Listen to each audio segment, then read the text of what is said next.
Hello and welcome, listeners, to another episode of Story Screen Presents Cathode Raycast, where we talk about all things TV, and we're gonna get into some fun stuff today. I'm really excited to talk about this show. I'm calling it the show that officially put Kathryn Hahn on everyone's radar, and I'm very happy about that. She's been around for a long time, but I'm glad to see her, popping up in everyday conversations. Very, very cool. So obviously you clicked on the link, which is great. We're here to talk about WandaVision today on Disney+. Super jazzed to get into that, but make sure while you are here, you are also looking around at all of the other great podcasts that we have to offer. And then make sure to go to storyscreenbeacon.com to check out all of our other wonderful content. But let's get into WandaVision. I am your host today, Bernadette Gorman-White, and I'm very excited to have Robby Anderson joining me. Hey, what's up? And Diana DiMuro. Hello. Very pumped to have you two on the podcast. So WandaVision, obviously a cultural phenomenon. Seems like overall everyone really loved it. What did you guys think? They're both nodding their heads. Yes. They're both like, yes, we liked it. I loved how weird it was. I loved it. Very, very cool, yeah. Yeah, I really enjoyed it. I think maybe towards the end when it gets really more MCU-y or more superhero-y, it didn't lose me, but I was just kind of I kind of miss just how strange it was. Yeah. But that's probably what made it so yeah, awesome initially. It was so different. Yeah, just because the tone just shifts so radically towards the end, and it's it's gonna do that. That's what you're kind of signing up for. And when you're this popular of a thing, you got to kind of do that. But even for its superhero isms and the tone shift, I still I didn't hate it or anything. I still really liked that. But overall, I thought the show was really, really, really good and really cool. And I really admired just how different it was for most of its runtime. It's pretty sweet too. So much it being driven by Paul Bettany and Elizabeth Olsen. They're not huge characters in any of the movies, and this was mostly just them, and it was awesome. Yeah, it was cool seeing them flex. Yeah. Mm-hmm. Yeah, I tend to, I think, with the MCU, which I kind of thought that I hadn't seen a lot of until I started tallying up all the ones that I'd seen.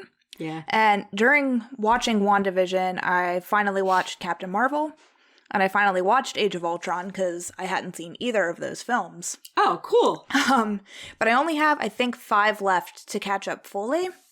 But yeah, what I always really like about the MCU are the weirder offshoots, like Thor Ragnarok or the Ant-Man movies, when there's a little bit of humor, a little bit more tongue-in-cheek, winking at the audience. I tend to have more fun with that. And as someone who really loves television nostalgia, the idea of having characters who are really waxing philosophical most of the time rather than fighting, I think that's much more interesting to me. So yeah, towards the end of the series where it starts to get a little bit more all right, well, we're about to tie it into the larger MCU, start to put the pieces together so it fits into the jigsaw puzzle, I was yes, I knew it had to get here eventually, but I'm a little sad that we're getting to that point. Yeah, I think when we get to talk about that final episode, it'll be cool because I feel like my favorite parts of that episode were kind of just Paul Bettany as Vision talking it out versus the actual action of fighting. So yeah, for sure. Yeah, I totally agree too. Yeah. I like seeing these characters talk, even if they're wearing the weird colorful underwear. And those are the best scenes. You like all the action scenes in the MCU movies, but some of the best scenes in those movies are just when people are talking, because they're just cool characters. So this show is no different. and gives you a lot more talking before people start like, meow, meow, meow, wah, wah, pew, pew, pew, you know. Pew, pew, pew is right. Pew, pew, pew.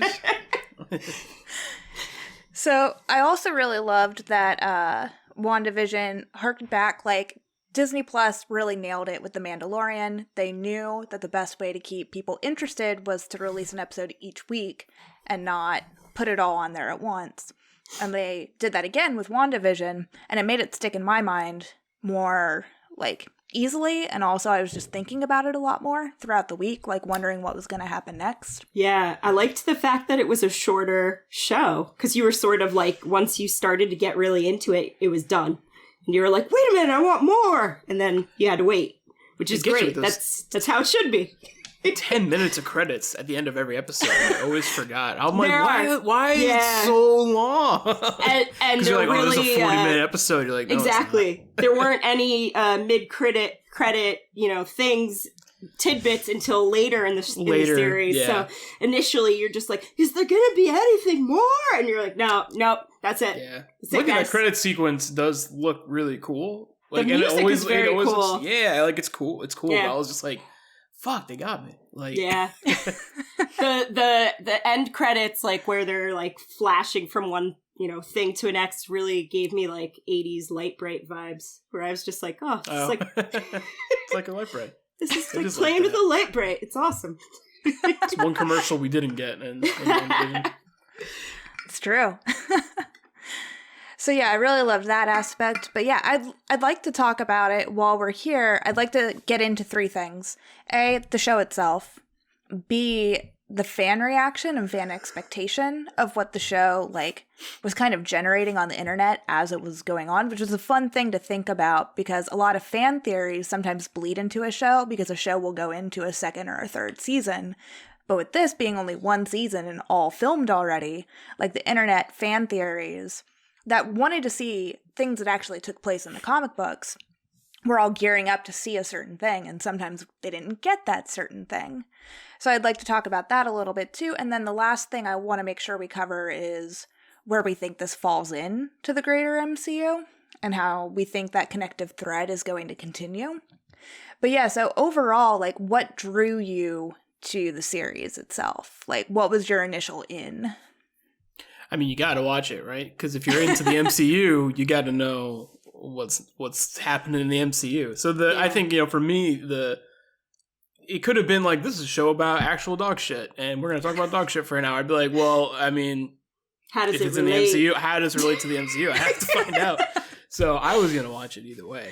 I think when I saw the trailer, I was like, oh, this looks weird. This is something different, like the fact that it was like showing clips of them in this sort of 50s style sitcom.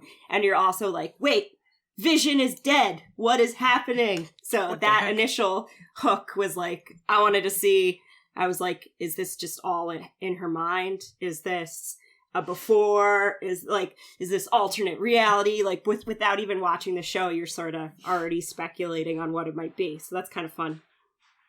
Yeah, I agree with both of you. I think I've taken to calling the Star Wars movies that come out every Christmas as our Star Wars obligation to go and see this new Star Wars movie, because you don't want to be left out of the conversation when it happens.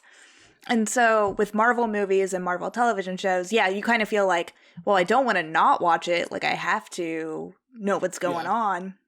But I will say the projects in the past that I've been really interested in that I mentioned previously are ones that have someone attached to it that I really like with Taika Waititi. It's well, of course I'm going to watch that because I like him.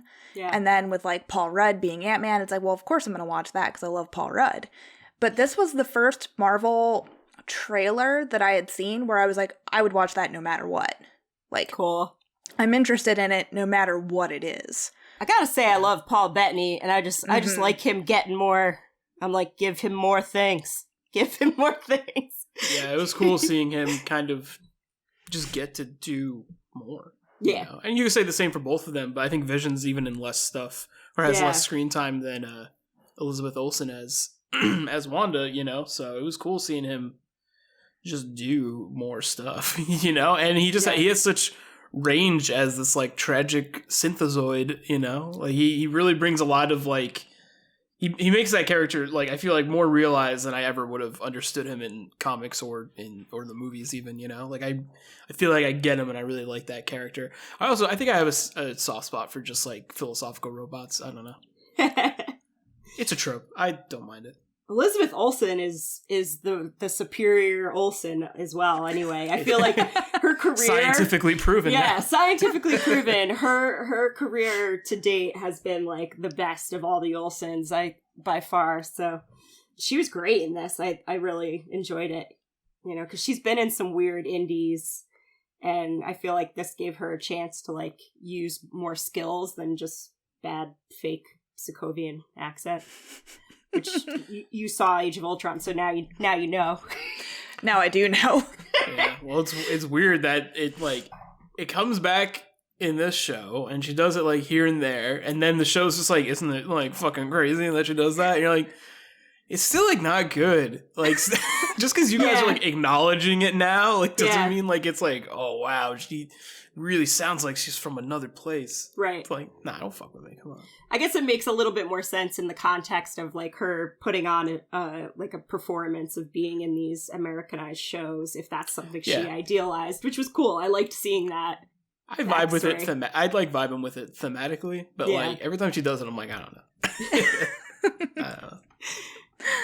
Yeah, it's weird. I guess she has enjoyed her career so far, but I was reading an interview where she did say she was worried she was going to be trapped forever in those like indie weirder movies. Oh yeah, it's usually the opposite, right? Yeah, and she was really happy to be cast in something big budget because she was like, I love those big budget popcorn movies, and I don't want to be stuck in these indies the whole time.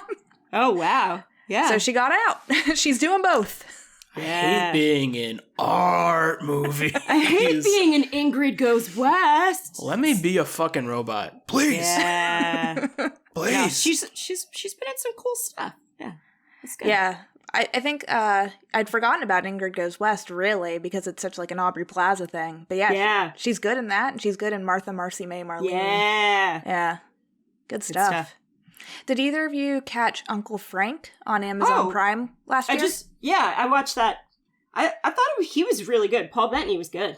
Yeah, I really liked it. I thought the movie was just fine. Yeah, it was just kind of sweet. But good performances for sure. Yeah, Paul Bettany was very good.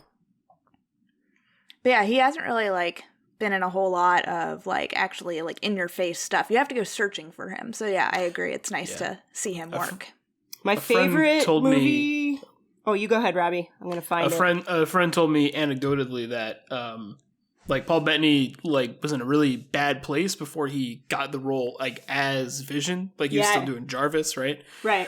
But like him and his like agent like essentially like broke up, and they were like, yeah, you're probably just not gonna get any more work anymore. And he was like sitting on the sidewalk like face in hands like it's over, and then got the call. It's like, hey, do you want to be this character?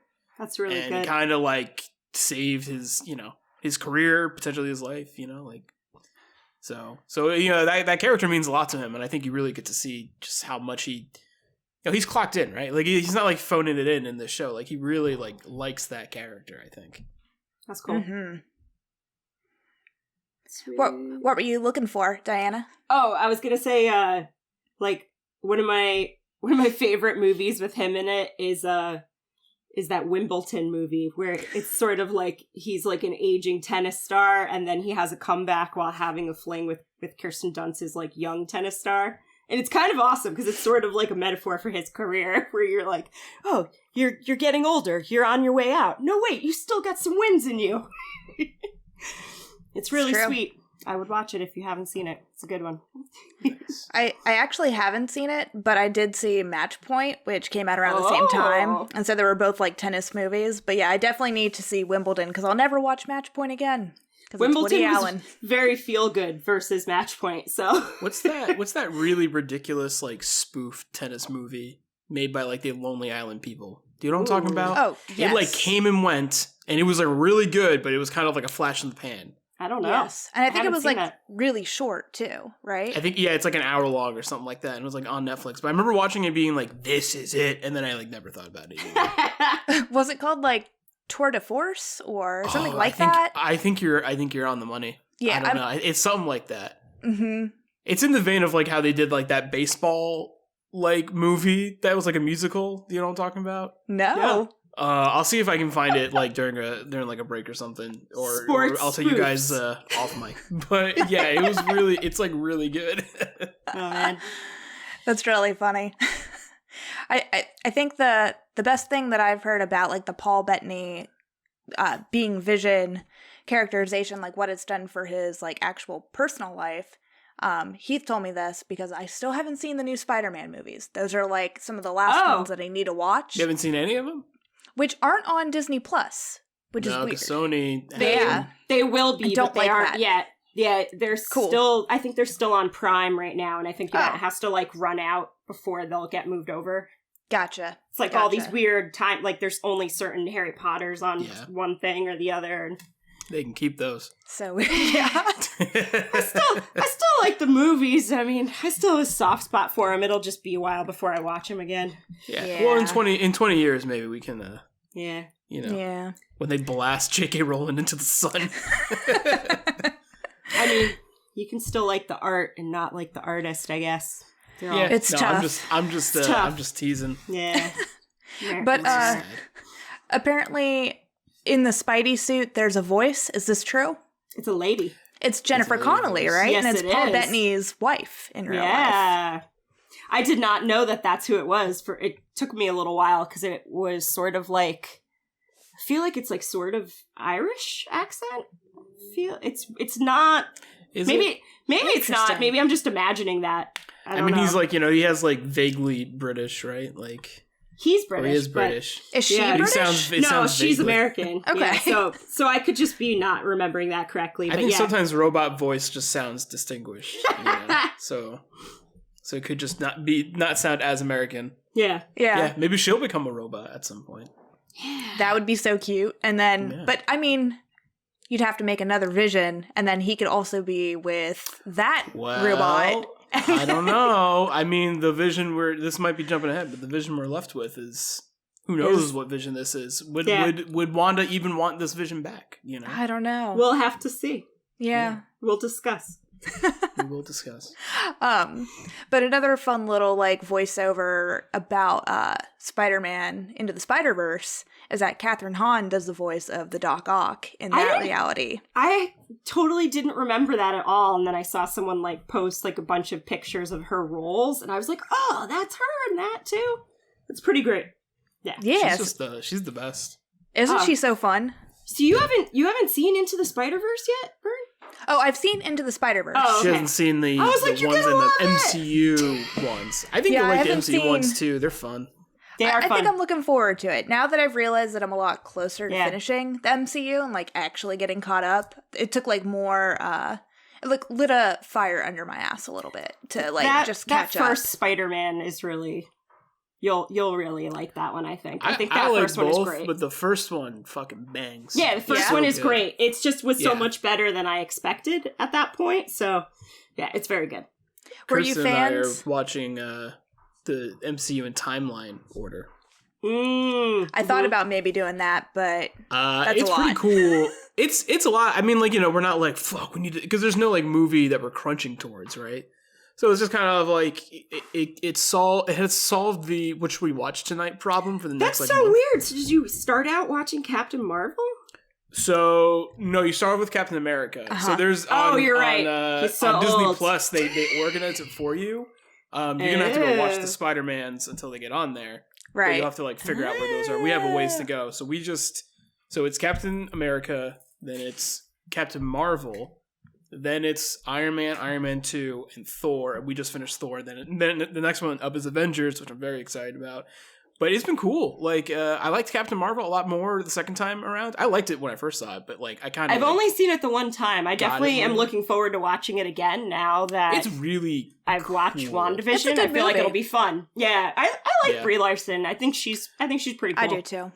It has the most on its plate thematically than kind of the movies surrounding it. Because, like, Captain America First Avenger is just like, how do I become an American hero? Yeah. And then it's like Iron Man's just like, how do I not start war all the time? And then like Captain Marvel's just like, what is the fucking Oedipus of identity? I don't know. And it's like, whoa, this is cool. love Ben Mendelsohn. I thought that, the de-aging process for Samuel L. Jackson would be weird, but it was actually pretty good. It was pretty good. Yeah. It's better than a lot of other times they've done it in other better. movies. Yes.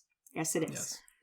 It was a real treat to see Jude Law in that movie because I had forgotten that he was in that movie, and I was like, "Oh yeah, Jude Law's in the MCU. Why didn't I watch this sooner?" Yeah. Toxic masculinity personified in that character. You're like, that's kind of what he is. Yeah, he's like, you have to prove yourself to me. She's like, I don't have to fucking do anything. Yeah.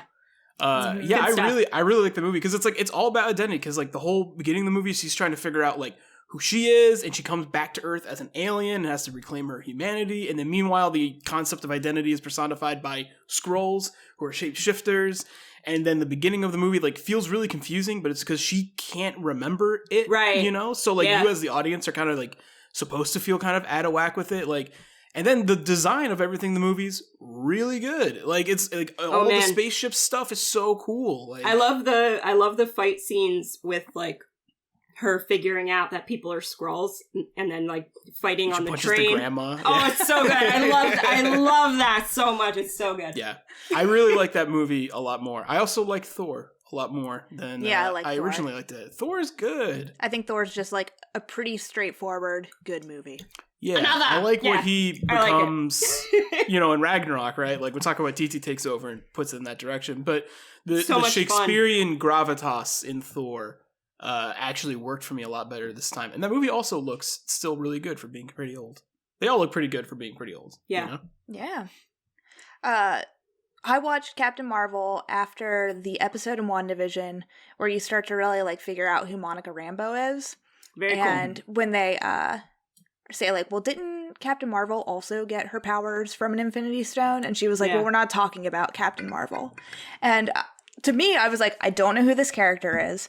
I haven't seen Captain Marvel yet. Right. And I thought like maybe Carol Danvers was like a jilted ex-lover of hers. Like the way she played that scene was like, what relationship does she have to Carol Danvers? Well, and then I watched it. Yeah, because it's good in Captain Marvel. She's a kid, so there's a lot of open-endedness, which could be cool for the movie. I think like I don't know. the Earth powers that be have, and probably including Photon or Monica Rambeau. Sure, whichever name she's assuming right now. Yeah. I kind of think they're going to go with Photon because they have that as the nickname for her mom on the wall. Then I would assume that. Because I think it's like, Photon Spectrum and then also Captain Marvel at some point. Also Captain Marvel. Yeah, I think she's also maybe like Plasma or something else. Oh, yeah. I can't remember. Photon sounds good for me. But I think that I think Shield Sword and like the American super government or whatever, I feel like they're at odds with Carol Danvers because she dips.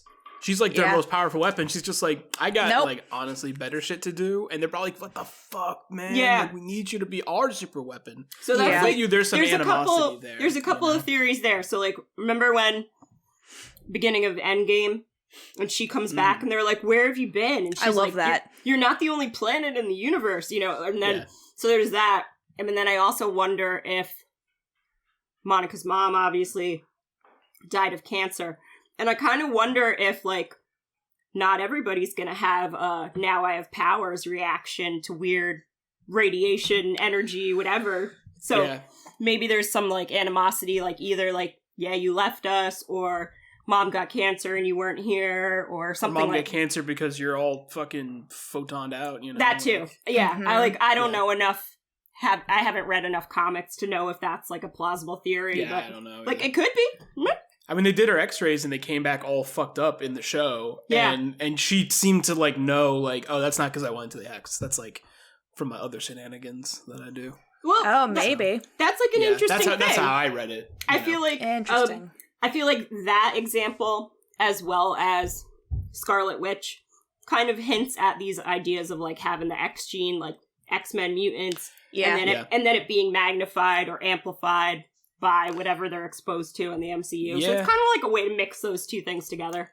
A lot of people thought mutants were coming in this one. And that's like one of the most disappointing things about the show. I love him. Yeah. Me too. I'm okay. I'm cool with it. Like, I don't need it. I didn't think the show necessarily was going to be the vessel to bring it. And for the multiverse?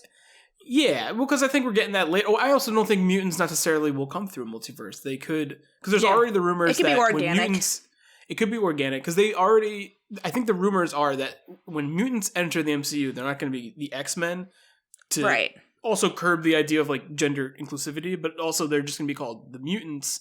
And if you're going with just calling them the mutants, then, well, they can just happen. Then you get, the Gen 1 mutants. Right. And like, the snap affect them? Does a hex affect them? Does all the whatever weird things in this world Definitely Monica Rambeau, I feel like, was a good example of that, though. Like, she could have already had some powers, potentially from... snapped on. Yeah, or... Well, Wanda, too, she also right? had the right she mindset, had powers, though. And then the Soul, or the Mind Stone, like, fucking juiced her up with steroids. Right, which is a very cool reveal that they were like, it wasn't all the Mind Stone. Like, she... already had she this. had powers. Yeah. That's what I like that idea, because I mean, in the comics, she's supposed to be child of Magneto, right? So they already changed that, but they still are kind of showing that she's got some of her own stuff already, which is pretty cool. Yeah. Yeah.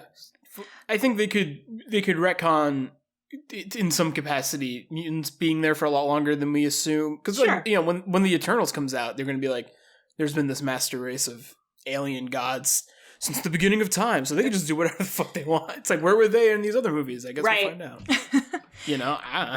Yeah, just like you're going through all of the Marvel movies again, I'm going through Doctor Who again, and I'm doing it in like timeline order of like Doctor Who until a certain point, and then stopping and watching a season of Torchwood when that falls into the timeline, then getting back into Doctor Who. And so, yeah, I love the idea of like Captain Marvel and Doctor Who-esque characters where it's like, yeah, this is why they weren't here the whole time, but here, we'll give you a little backstory and catch you up. So I think that's a good point, Robby, that they can just kind of like write them in and be like, well, this is why they weren't here. Yeah, I mean, there's like a statute of limitations in which they can do it, right? Sure. and it's the corner they put themselves in. There's so many movies and there's so many like, we know what's happening in the 90s or whatever. Like, we know what's happening on this planet in the early 2000s. Like, they've covered a lot of time. And when you have such giant conflicts like Infinity War and Endgame, it begs the question. It's just like, oh, you had a Magneto the whole time? Where are you at? Where'd he go? Like, so we'll see. Even with like Fantastic Four, it's like now it's like, are they going to birth these characters now in this continuity? And then it's like, well, are we going to really see them do their real super stuff in like 5-10 years? It's possible. I don't know. Okay. It depends on when they want to start those stories. Like, are they doing year one for everybody? Or are they retconning the past to make it be like, they've been here the whole time? Sure. How funny would it be to see like either a show or an MCU film where they show like the Fantastic Four and they were like, oh no, we were there, and it shows like that like circle opening up and they step out and they look and they can see like Captain America and they can see like the Hulk. We're not gonna make a big deal about it. Yeah. They're like, oh, we were there. You guys just didn't notice us. Yeah. Well, I think Fantastic Four has an out because they realistically could have been in space. Absolutely. And getting their powers during, when that's happening. But, when it comes to mutants, it's like, I don't know, you got Wolverine the whole time. Where the fuck is he? Yeah. Who knows? Yeah. Who knows? I know. And then also I didn't really think that he was going to factor into the show, but I thought, one thing I thought they were going to do was just to have, like, even an after credits of Doctor Strange showing up. Because I was sort of like, how did this all happen and he hasn't gotten here? But... same thing. Yeah. Probably we'll see beginning of that movie, other stuff that's been going on with him. So, he was busy. I thought if any of the theories could have been proven correct, Doctor Strange popping in, at least at the end being, like closing a book and been like, she did a multiverse. Let's go get her. Like, no, Wanda. No, you're not allowed. You're not allowed. You got some splaining to do. Yeah. I did watch all of WandaVision twice, which is something that I was surprised to do, but I also really enjoyed getting back. As we said, like, after the last 2 episodes felt like they were kind of like a departure. It was nice to go back to the beginning of the series again and rewatch that. Yeah. And I will say that on my second rewatch, it did explain pretty well that the events of WandaVision didn't take place over a long period of time. Right. So I could see, too, it only being maybe like a matter of a week. Because it seems like it all happens very quickly. Maybe like a week, a couple weeks. So I could see it not being that much of like a blip time-wise for like Doctor Strange to be like, oh man, this has been going on for like 6 months. I better get in there. True. Right. I mean, he could just teleport there. Yeah. Right? But again, he could have better things to be doing. Yeah. He's like, I'm going to get to it. I'm going to get to it soon. Don't worry about it. No, I definitely was like, why isn't he there? But I've had those kinds of moments at other MCU movies. So it's going to happen. It's like, yeah, you can't. Not everyone can be everywhere. Yeah. Yeah. Right. No, I think that's true. And it just seems like too that maybe her friends are kind of like, well, she's hurting, so we'll see what happens. Oh, she's fucking up an entire town. Maybe we should get in there. No, I mean, I really intervene. I really liked that episode with the previously on with like all of her backstory and it showing that she didn't actually steal Vision's body. And then you realizing that happened like right after she got snapped back, which was pretty cool. So she's like right in the thick of grieving because it's like, you're right. It's right after. It's really short. Well, I think, it's interesting because Spider-Man Far From Home takes place 8 months after Endgame. And then this takes place, I think, 3 weeks after Endgame. Yeah. So we're actually a lot farther like along than we think in like the timeline. Like I forget that this show, or I only recently learned that this show's like, oh yeah, it takes place before the newer Spider-Man movie. Right. Which is, like, that makes sense because I feel like they're kind of setting up that like you have Tom Holland's Spider-Man grieving for Tony Stark, and then you're going to have like all these different things that are going to come together with Doctor Strange. That'll be pretty cool. Making the blip matter, so far they've proven to make it really cool. Like the ways that they're just like, no, this thing like really affected people. It's not just like those 5 years are crazy. Remember when I was dead? They made it like feel like a catastrophic event that like shook this universe's humanity to its core. Yeah, showing everyone come back with like Monica, that was very cool. That was cool. And that was really a good way to show that it was probably like this crazy event for them to come back. So yeah, whereas like I think the Spider-Man Far From Home, spoilers for that movie, sorry Bern, they play it more for laughs. It's more it's more comedic at times, even though there are some moments where you're just like, they're playing with this in an interesting way. That's cool to see, But it's probably more from like a teenager's perspective, so it makes sense that like they're trying to make it funny. Yeah. Yeah. Yeah. Yeah, because that one is a little bit more like he was gone. Now he just wants to have a good time with his friends now that he's back. Right. Yeah. That's like the premise of that one, and then bad things still happen. Yeah. Whereas in WandaVision, you see like, everyone's coming back into ICU, and everyone's just like, yeah. Why? Right. Yeah. Burge, Mike Burge. Can you read me? Over. Who made you watch 12 Christmas movies and record a podcast on it? Burge, who did that to you? Burge. I think, too, though, that I was so excited to see Evan Peters come in because I think he and Elizabeth Olsen kind of look like they could be twins, actually. I think they look way more alike than Aaron Taylor Johnson and Elizabeth Olsen.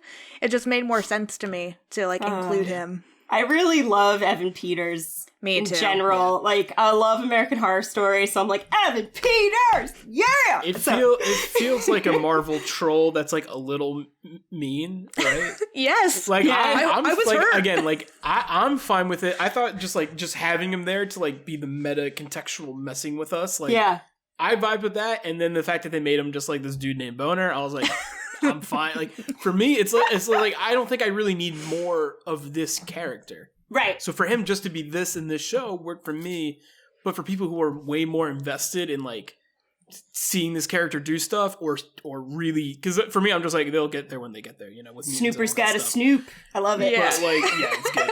But like I think for people who are really chomping at the bit for mutant stuff and what have you, I do feel their pain to a certain extent. But yeah, it's a little mean of a joke on Marvel's side. It's a little bit like, all right, you guys kind of fucking with these people. It's kind of great. Oh though. yeah. I get it. Like I'm into it, but it's a little mean. Well, it really like scratched two itches at the same time because it had you interested in his character because you were like, oh man, this is like actual Peter Maximoff. Like this is interesting. Are we going to get into this? But then also it scratched the itch of like Agatha talking about her husband Ralph and how like, well, you never see him, but my husband Ralph, like blah blah blah, and then you find out Ralph that was going to end up being like the big Mephisto. bad. Yeah, Mephisto. And people were like hungry and chomping at the Mephisto. bit. Yeah, and then you find out at the end that like Ralph Boner was like the ending to like two storylines that were driving fans crazy the entire time. Well, I feel, and we'll get into it, I'm sure. But I feel like we're still going to see Mephisto or I think so too. Or Nightmare or whoever. It's not going to just be Catherine Hahn's Agatha as the only big bad. So I feel like that's it seems like the kids are somewhere, right? Yes, she heard them. In they her exist mind? somewhere. Or in another, in an alternate reality. I think the way you can look at it is either her being, haunted by the grief of her having to say goodbye to the soul she brought into the world, or I don't even know what these kids are physically, and now they're gone. And so, she might have put them somewhere bad. Yeah. Right. She is studying the Darkhold, which is supposed to be evil magic. So yeah, because I don't think that she's trying to bring Vision back at this point. I think the kids she is trying to bring back, while also being like, so what is the deal with the Scarlet Witch? Who I am, like who I be now. So that end scene, now that I've seen it twice, it confused me the first time because I was like, oh, is she keeping like her bad negative self kind of like locked away in a room, trying to like keep that part of herself separate? Or is the Scarlet Witch, is she like projecting this image of like, oh, Wanda's just playing it cool, like laying low in this cabin. She brews herself tea and she doesn't even use her powers to like get the tea. Like she's following all the human rules. And then like we're meant to believe that like the Scarlet Witch is like the real person and the Wanda is just like a projection of her, like showing to the world like, I'm normal. I'm being nice. It's kind of, it's very Doctor Strangey, I thought, at the end. Where it's sort of like that multitasking by being like, yeah, my consciousness is reading this book over here, and I'm also making myself a martini. So that scene is, I really like that final scene because it's evoking like two scenes from Marvel's filmography. And one is in Doctor Strange, he does, while he's sleeping, astral project himself to like keep studying when he's like learning how to do all the wizard shit. Right. But what's interesting about in this scene is that she doesn't need to sleep to astral project where he does. So it already shows she's like a little bit more powerful. Gotcha. She has like more magic bandwidth. But also the scene is very evocative of Thanos at the end of Infinity War, where he's sitting down in a cabin at the end of the movie. Oh yeah, that's true. So and I believe this is on purpose. And Thanos being someone who Wanda like hates, has taken everything from her. He doesn't even know who she is. That great line in Endgame. Mm-hmm. But in this movie, the thing about WandaVision is that she's not the hero of the show, right? Like she's doing bad things to these people, and they make it pretty abundantly clear throughout the show, like, hey, being under your spell, like, definitely sucks, and you keep our kids away from us, and we know what's going on in the sunken place, and you're kind of fucking with us. And it's not I like that initially they don't explain that, because I feel like it, earlier on, like when Vision first like unzaps that one guy and they just say she, you're kind of like, well, maybe it's Agnes, someone else, some other thing. You don't necessarily know that Wanda's the mastermind behind it, or you're sort of like, you don't know how much of it is under her control. Because Agatha's just like, it's her all along, but she's really just like a leech. Not really. On, like the belly of the. She's just the pot stirrer all along. She's just like she's sucking on the magic tit. Like, let me get some of this. Let me get some of this on the side. You got enough to spare. Let me get some of that. Yeah. I like that the pain too was at first you think like whoever is controlling their minds is like actively hurting them. Right. But realistically, it's more of like, no, Wanda's in her brain, and because Wanda is so overwhelmingly sad on a mutant level, that's what's causing the pain. Like, grief magnified through the mind of a mutant is what's actually the painful entity. Right. Like, and it's like, oh, that's saying, so sad. Yeah, like they're having her nightmares. Her dreams. And... Yeah, exactly. Like that, I was just like, oh. Sad. So I think that, you know, that scene, that post-credit scene is really cool because it's showing her kind of like, all right, she kind of is becoming a bad guy. And the thing about Thanos is that he's, you know, he's altruistic. He thinks he's doing right. He thinks he's trying to do what's right for the world. And I'm sure Wanda does not see herself as a bad person. She does that in that scene where she's telling them, she's like, no, I'm keeping you guys safe. I'm keeping you guys safe. Right. It's the same kind of Thanos logic where it's just like, I did this so you guys can live. I did this so you guys can be erased for longer because you weren't going to make it. You know, and now you're trying to fuck this up. So it's that same, you know, justifying these terrible actions. She's becoming very much like Thanos in that scene. And then it's showing that, like, you know, she doesn't know dick about magic and she's already doing stuff that Doctor Strange just can't do. Yeah. So that scene really gives you a lot. Also, she grabs that teapot. I watched this in the video. It's not my own idea. She grabs that teapot It's just hot. straight up. Yeah. Just straight up. I'm like, what the fuck's going on here? Yep. I know. Yeah, it's very much too, like, multiple things reminded me of Legion.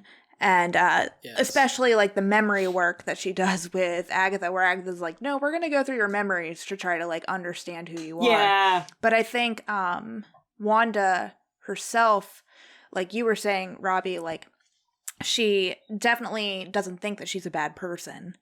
And she's being manipulated from outside sources, being told, like, what she is, but not being told, like, oh, you might have had these powers for a long time. Just like David wasn't told that he had powers. Yeah. He was told, like, it's your mental illness. Yeah. Yeah. So, like, the fact that Wanda, like, had this innate power that she was told it was an experiment that unlocked that in her, or that it caused it in her. And the fact that she's, like, finally getting to come to terms with her own identity is pretty crazy. Yeah. Yeah. But yeah, Very so cool. Diana, you keep mentioning, like, well, maybe we'll get into this or maybe we'll get into that. But, like, what else do you want to get into plot-wise? What was, like, really exciting for you? Let's see. Well, I definitely rewatched the flashback episode, and there was another episode that I rewatched that I love that, like, kind of first glimpse of Monica Rambeau showing up, and then, like, I love the non-supers. I love Dr. Darcy now that she's a professor, and I love Randall Park as Jimmy Woo, FBI. They were great. And I kind of liked having that side story of them because they were actually really compelling and they weren't doing anything pew-pew. They were just figuring stuff out. Yeah, it kind of sucks you don't get that much of them by the end, right? Yeah. By the end, yes. But I feel like they have bigger fish to fry, but you're just like, oh, but, like, these characters you introduced and you gave them kind of a whole episode and they're cool. Yeah. Like, they're cool, you know? By the end, I really do hope that we do get more of Jimmy Woo. I hope he ends up showing up again.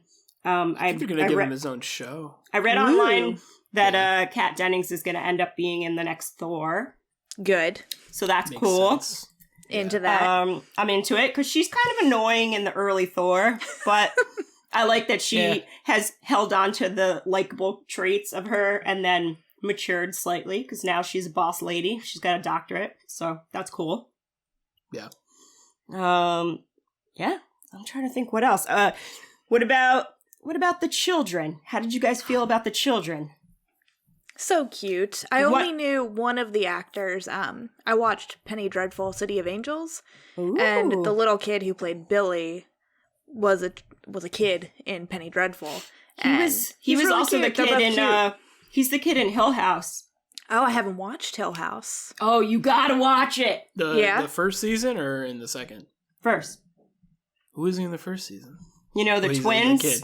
The twins. Yeah. The one that becomes the Oh. Oh, that's very nice of you. Well, because they're twins. That's enough, yeah. They're twins and they're a boy and a girl, so I mean he's just the younger version of the boy twin.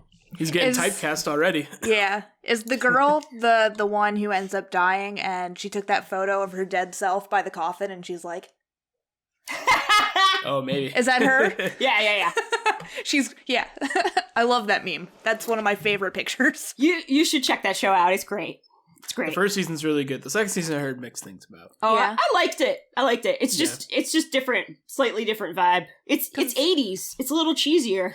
Yeah. I feel that. It's not quite as blatantly scary. It's more like a love story. Like a sad love story.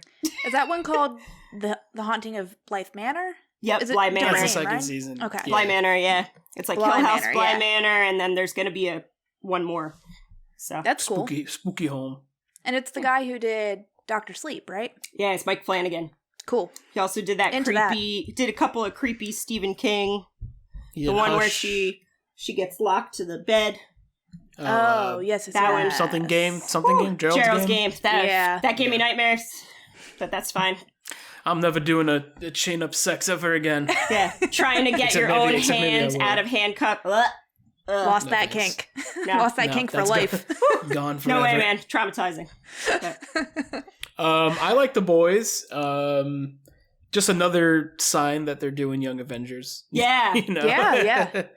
Which makes you assume that they're coming back. But yeah, I'm curious. Again, it kind of goes to the question of where they are. Because And I how'd think in they the come to comics, be. they're yeah, like in the comics, they're part of Mephisto's soul. Like that's kind of like it's almost like alchemy, where it's like she took the souls from somewhere to make her kids because she manifests them, so they don't come from nothing. They kind of come from something, and in this case, they are quote unquote demon spawn. Mhm. Another of the many red herrings the Right. show has towards this stuff. Definitely. Have you seen those, like, panels from the comic book where the kids are, like, the arms of Mephisto? Yeah, a nightmare, yeah. I I I just don't know if they'll do that, but like, Please don't. That's a multiverse of madness shit they can. Yeah, go with. I don't know. yeah.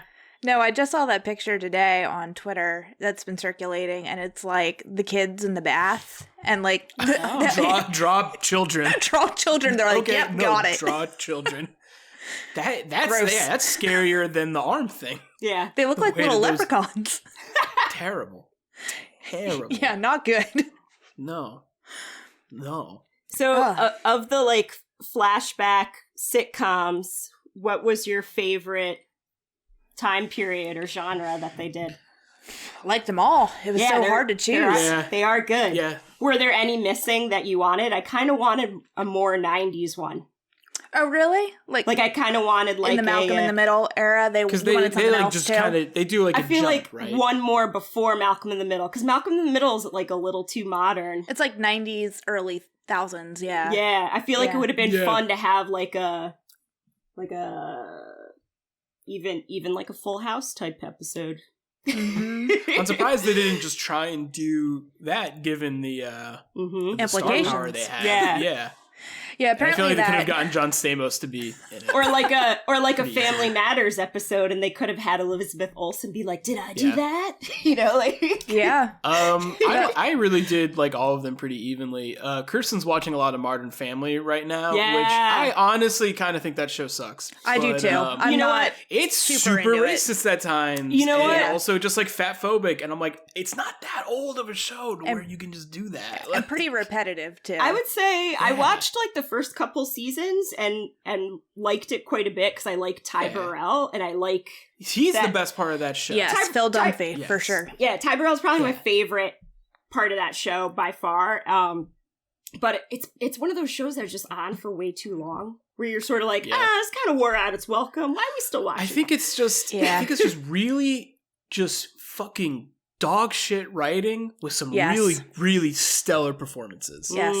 There are And some that's good just people what that on it show though. is. Yeah. What's Yeah. the name of the actress that plays Claire? I'm going to look her up because Oh, Julie Bowen. Yeah, Yeah, she's good. I feel like her and Ty Burrell are the best in part of Hubie that. Halloween. Oh, Yeah, that's true. yeah, Hubie Yeah. Halloween. Yeah. So, I mean, I feel like that was... I didn't realize how much that would remind me of Modern Family, but seeing her do Yeah. that Yeah. episode was pretty good. I think too the reason I am not a huge fan of Modern Family is just because it won Let's so dunk on Modern Family right now. it won so many Emmys during a time where there were so many better comedies up for Emmys that I was just like, Yeah. are you voters just like not even paying Yeah. attention to how like shitty this comedy is? Like, do you even know what comedy Yeah. is at this point? It's like the lowest common denominator of like Parks and Rec and The Office. Yeah. And it does the talking to camera thing, and there's no reason for it. Like, at least in The Office, there's like the idea of just like Interesting, they're good filming point. a documentary. In Modern Family, it's just like we Yeah, use this as a narrative device because we're bad at writing. Yeah. And it's just like great. Yeah. I would say like it's a little less harmful initially. Like I feel like it's less intense with some of the weird humor or shaming that you say is in there. I feel like some of that comes at the show still. Yeah. Like, she'll be watching episodes, and I'm not faulting Kirsten for watching it, because she also is just like, there are times where those jokes come up, and she's like, oh, God, I kind of like this show. But, Yeah. you know, it's just easy watching, you know? And there are times where I'm like, they land a joke, and I'm like, oh man, that's fucking really funny. Yeah. But I do think it's because it's just like the actors in the show, for the most part, are really good. Yeah. Across the board, even the kids, like, I think they're really good. I just think the writing is just like fucking terrible. Yeah. Yeah. I would say like most of my favorite bits from that show are from Ty Burrell though, for sure. Yeah. Like he's great. I still reference when he's like talking about how he knows what's up with the kids, and he's like, WTF, why the face? Yeah. And I say that to my sister all the time. So, and there's like a couple of snippets here and there that are really good. I do like him. I hope he's in more stuff. Yeah, definitely. Yeah, I feel like I'm surprised we haven't seen him in more things, because I feel like we're not alone in thinking he's like the best part of the show. Yeah. You know? So. That opening that has the Modern Family episode that has like the Office music, the title cards are actually a reference to this great comedy called Happy Endings. Oh, I read that. And I haven't seen that show. That show is great. I've heard that from a few highly people. Highly recommend that. I gotta check that out. Yeah, it was cool. Apparently, go ahead. I was just I really like what they did. I like all the time periods they hit, because they do such a good job. But I like that one because it's so modern. Yeah. So like I have more like touchstones to pull from in the memory banks that are a little bit closer when I was watching it. Right. Yeah, it's really cool. Matt Shackman, who directed all of the episodes, he's directed a handful of You're the Worst episodes. He's directed an episode of Succession. He's done an episode or two of Game of Thrones. But he has directed 43 episodes of It's Always Sunny in Philadelphia. Really? So I feel like he like gets comedy. Like he was pulling from his good references. He's a child actor too. He was on one of those sitcoms like Elizabeth Olsen. Really? Oh. Yeah, and the Ralph Boner joke is related to a character who's on one of those shows. Like it's a reference. It's Growing Pains. Yeah. No, I definitely I like learning this stuff, because it just makes, I already was like, this director's pretty cool, and I hope they let him do more stuff. And I love when you have shows like this where you're just like coming out of the gate, certain people are going to be like, this is boring or this is weird, and I'm like, fuck those guys, I don't care, this is awesome. Yeah. No, it's really good. It's crazy that the show only gets kind of boring when it's just like, it's a superhero show. You're like, oh yeah, it is that. Do you guys want to talk more about that last episode? Yeah, I'll just say really quickly that I was bummed out because they have Deborah Jo Rupp, who plays Kitty Foreman on That 70s Show. I was really hoping for more of like a That 70s Show opening for one of the fake openings. It would have been a little tongue-in-cheek. And right? and they're also, like, in That 70s Show, they're like kids. They focus on like teenagers. So it wouldn't really make sense to put Wanda and the Vision in like this like teenage smoke den from That 70s Show. But I was like, oh man, that would have been really funny. That 70s show is kind of like doing what WandaVision does, because it's like a modern sitcom that takes place in the 70s. So and that also I think would have been harder to pitch. But I did really like seeing her in the show. I was just like, oh my god, I got her. She's great. That's the biggest. That's my favorite cameo. I also really liked so the actress that is Dottie, who's sort of like the mean lady at the pool party. She is sort of like this fun character from Buffy, Anya, where she's like, is she also mean?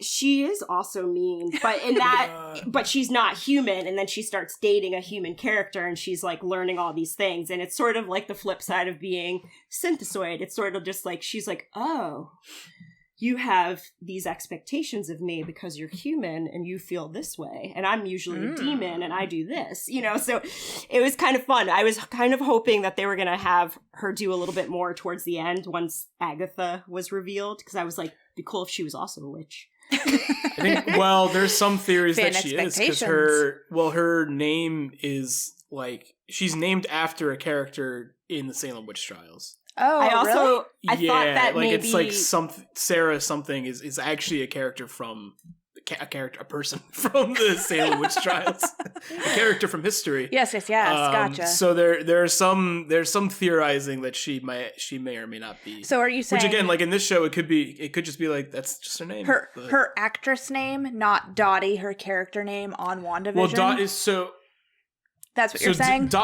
Her name is Sarah, right? Because remember, she gets like when she talks about Sarah having a is kid. Wanda, and she's like Sarah's her real life name, but she was playing a character named Dottie. So gotcha. Yes.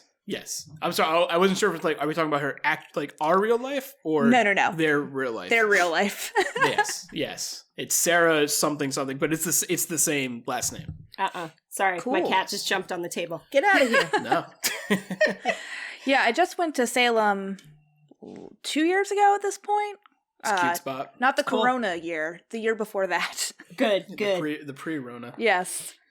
And yeah, I am curious now. I'm going to look that up, who that Sarah is. But yeah, I definitely believe you, and that's awesome. That would be very cool if she was also a witch. Yeah, I mean, if she got into some cahoots with, because again, like, what's Agatha gonna do, I was confused, and maybe you guys can clear this up, because I'm working on the video for our YouTube channel that's like, what's next from WandaVision? Spoilers, nothing for WandaVision, but for the characters, a lot. Right. But I was wondering, like, is she just in normal style Westview, but just has a house and is just chilling?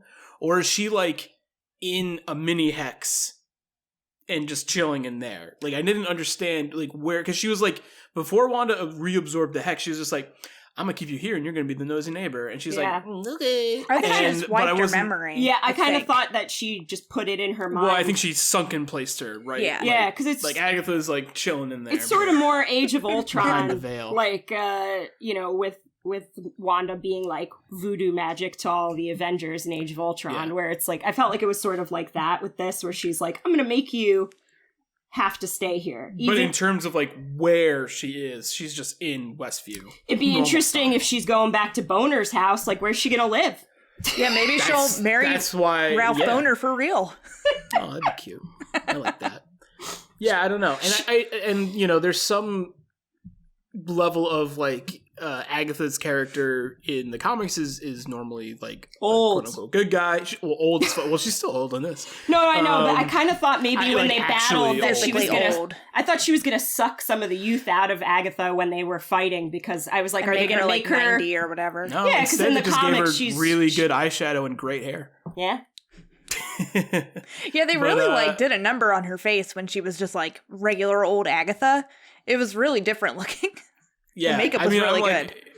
That's what I'm saying. I'm into it, but it is intense. But yeah, I was curious if Wanda, like, had her trapped in the mini hex. But I know, like, I wouldn't be surprised if Agatha's character, especially because people love that character now, if she came back in more of a capacity, and even maybe, like, Wanda would go into, like, her sunken place, like, astral plane into there and be like, I have a question for which Agatha? And Agatha's just like, get me out! Yeah. Some scene like that would happen. that could be cool. We'll see how that'll work out, whether it's sort of like Vision where she's snapping her out, or, Yeah, because in the comics, it's kind of similar to that, too, where sometimes... And she has a connection to the Fantastic Four as well. Oh, she does. Yeah, because, she, like, babysits Reed and Sue's kid. Interesting. Right. She's like a nanny. Yeah. Okay. Yeah, so because she's supposed to be kind of a mentor to Wanda. Right. Sometimes her friend, sometimes working against her. I think she'll come back in some capacity, if any, whether it was before planned or not. I think definitely now, because people just love her, have a fever for that character, and for the actress, and because we haven't seen any Mephisto or type of big bad that would potentially be in Doctor Strange, and she kind of teased, like, you don't know what you've done, what you've unleashed, you're gonna need my help, and then zip, yeah. So she got shushed. But yeah, as far as that last episode, I will say I was properly moved. I thought it was very sad. I thought saying goodbye to the boys and saying goodbye to Vision was her vision that she had manifested, but very sad. Yeah. But so I can understand why thematically they didn't choose to reveal this information, but it was just like, oh, fake Vision. You can be like, well, there's another one of me that just left. Go find that guy. I also, that whole sequence of the Visions together talking and then him giving him the memories. That's my favorite part. It's it's so interesting. Because they do it all.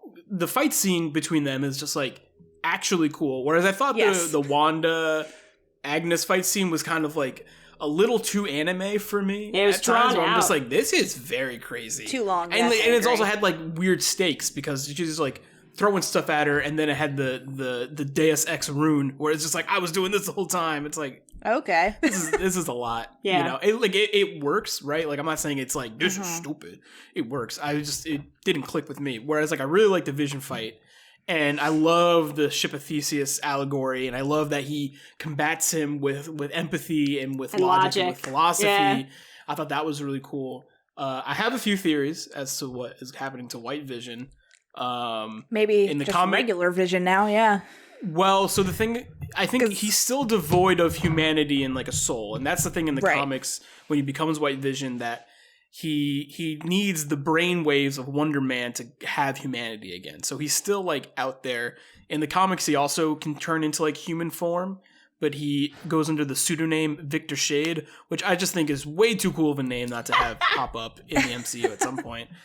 And my theory is, because I think Wanda and Vision will cross paths again, but I don't think it's going to happen in Multiverse of Madness, because I think that would be just too much. And too soon. Yeah. So I think that instead of a WandaVision Season 2, it's going to be Vision Quest will be the second season, because that's the name of White Vision's arc in the comics, and it'll be Vision Quest, and it's all about Paul Bettany's White Vision trying to find his soul and trying to regain his humanity. And then it goes back into the Ship of Theseus argument, where he's developing a new soul through new experiences. He's a ghost that's trying to find humanity again. And then when he does have the soul, I don't think Wanda will take him back, because she's like, well, you're not my Vision. You're not my idealized Vision. Right. You're not the Vision inside me. She already made her peace too with letting him go, even though and you can see that scene. I feel like you could see like them being like, but you're not.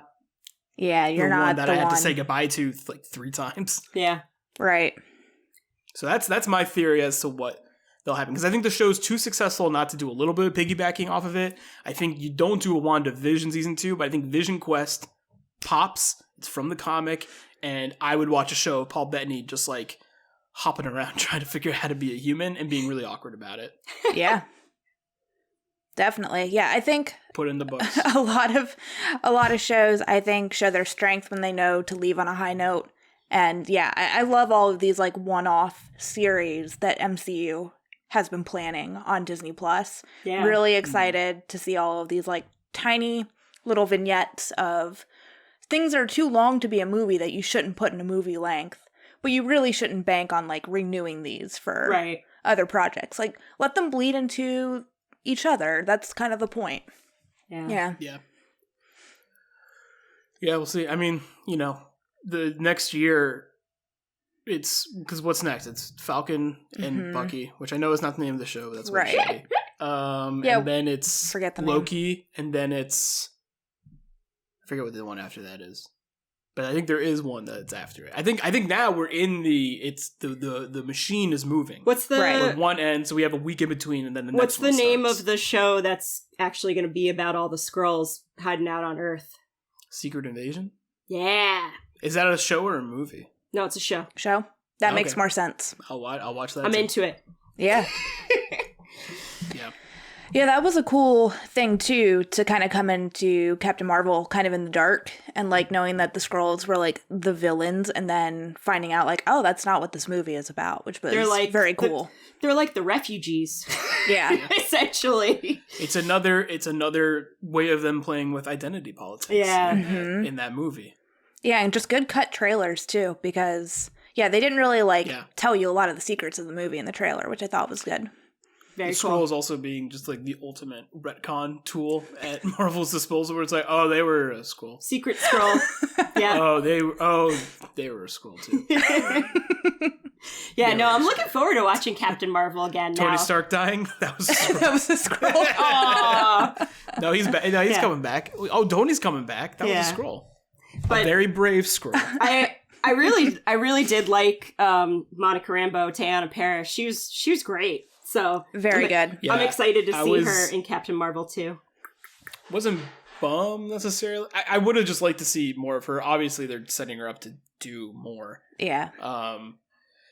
But that's the only fault of that show where they're last spinning episode? so many I mean, I didn't. Yeah, the last episode, and just they're spinning so many plates where it has the Marvel problem that even the movies have, where it's just like you don't get closure on some of these plot points we introduced, but you will, and it's just but it makes this thing feel incomplete in some ways, Right. and real complete in others. Yeah. Right. I like that Teyana, too, didn't know what she was auditioning for when she got the part. She took the audition and then was told later, oh, yeah, you got the Marvel role. She was like, I didn't know I auditioned for a Marvel project because they were so secretive when they were casting people. Very funny. cool. Yeah, Very cool. it's funny. So good for her. Yeah. Very Yeah. awesome role. Apparently, people were fan casting her on Twitter a few years back. Oh. That's how it happens nowadays. It seems like because that's how they did Ahsoka, and I feel like there's a few others. Maybe we'll get that Sebastian Stan Luke Skywalker. That'd be cool. I'd watch it. They can't do Mark Hamill de-aged forever. No. I mean, maybe they could. It's if they got the money. Yeah. I can't imagine that's cheap to do. No. And has to be limited, I'd imagine. Yeah, definitely. If he's just standing there, it's just we can do standing. We can animate standing for a while. Could do You gotta voice do a work fight. for a long time, but maybe we won't have to see his face soon. Yeah, I think it would be best. Just if they did, voice from if they beyond. did a cartoon about that era of Luke Skywalker, they could do that pretty easily. It's a good point. Yeah. Well, yeah, gotta say, WandaVision was great. I love that they took the time to pay attention to detail, like the opening intros and all the different house set designs. That Brady Bunch house, I want that house. That house all the is weird sweet. commercials. All the weird commercials are cool. Yeah. Yeah, It's a just good show. decaf Legion. Ooh. I know. I was really bummed when the first couple episodes had come out for WandaVision, and all you could hear was this is the coolest thing I've ever seen with superheroes. And I'm like, why did nobody watch Legion? Yeah. Yeah. I mean, it can't be as crazy as Legion because it has to appease a decent amount of people. But it gets close, and a lot closer than I think it that feels risky, and I really appreciate that about the show. I don't know if we'll ever get another Legion. No, but that's great. Fine. Yeah, I mean, Legion's so good, Yeah, I'm due for a Legion rewatch, and I'm due for a Happy Endings rewatch. Yeah. I think that's the thing about the end of the show, where it starts off so weird and ambitious, and then it just becomes safer and safer and safer, and it's but I'm still here for that because I want to know how it fits into the MCU. I want to know how all this stuff shakes out. But just when it comes to something real fresh, a real zesty orange, it loses some of that spice. For sure. Well, do either of you guys have anything else to say, A? And then B, do you have anything you would like to plug?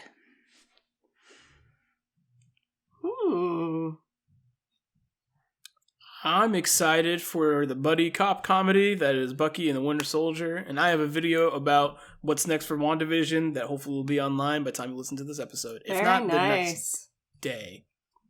Awesome. So if you listen to this right now on the day it releases, go on our YouTube tomorrow. Very nice. Yeah, no. I'm just gonna plug, keep your ears peeled because hopefully the theater opens sometime soon. And we can all go see a movie together. Yay. Yeah, movies. that's true. This is dropping on the 9th, so you're probably listening to this hopefully within the month. We'll see how it goes. Yeah. Playing we'll it by the goes. rules. We'll see how it goes. Playing it safe. Yeah. Go to Wonder Bar and get a drink in the meantime. Yeah, there's always Wonder Bar. Yeah. We'll always have Wonder Bar. We'll always have Wonder Bar. You can eat a food during the pandemic. You can't see a movie. Yeah. That's Against true. the rules. Yeah. You can open your entire mouth for a savory, go see a delightful movie. snack. Yeah, the rules are kind of weird, aren't they? Whatever. But yeah, Our theater is safe. Yeah. It is very safe. But yeah, if you're here listening to this podcast, depending on whichever app you are using, make sure to subscribe and like and give us a comment if you are so moved to do so. That's great to hear what you guys are thinking. Something that clicked with me the other day is that if you want to personally interact with me or Cathode Raycast, perhaps I might miss a comment every once in a while. But if you would like to contact me personally, you can @me on Twitter. And my Twitter handle is @BGorman, B as in B Arthur, BEA, and then GORMAN. If you want to talk to me directly. But if you are on StoryScreenBeacon.com, and if that's how you get these podcasts, make sure to check out our exclusive feed. It's only $5 a month, and plenty of great stuff there too. What a steal. What a steal. We talk about it all the time because it's so cheap, and the value is so immense. Yeah. And we got a lot of cool content over there. You guys are talking about Mrs. Colette. Yes, we Bridget and I are. are talking about really bad video game adaptations. And John Carpenter. I'm excited to get started with that video game adaptation. That sounds like that's going to be a fun thing to listen to. Yeah. And that one was tough because it's just like, so we're going to talk about this dog shit movie, or we're going to talk about what the podcast is about? Because like, what else are you going to say about the movie? It sucks. It sucks ass. That Super Mario Bros. Movie is terrible. The nostalgia is real. Though, I was going to say, one. Mike said he watched that was a the lot. first. That was the first time I watched it. Oh, really? Oh, see. Yes. Yeah, I think Mike that's said he the fatal watched that a flaw. lot as a kid. So. Yeah, there was Me not too. much nostalgia. I mean, there are things I definitely appreciated about it as just like a what the fuck is this? And I did feel nostalgia for it. I felt nostalgia for it the same way I feel nostalgia for like a gross Chuck E. Cheese. Because that movie just looks disgusting. It's bad. all the time. Say no more. Yeah, it's like Save it so for wet. subscribers. That's true. Yeah. Yes. Give me $5. It's only You can say $5. things. That was a good cheap. little taste, though, for sure. Well, awesome. Thank you so much, guys, for joining me to dish that WandaVision. Thanks for having us. Thank you. Yeah, anytime. All right. Well, then, listeners, I think we've reached the end. Obviously, just stay tuned. There's always more to come. All right. Bye. Bye.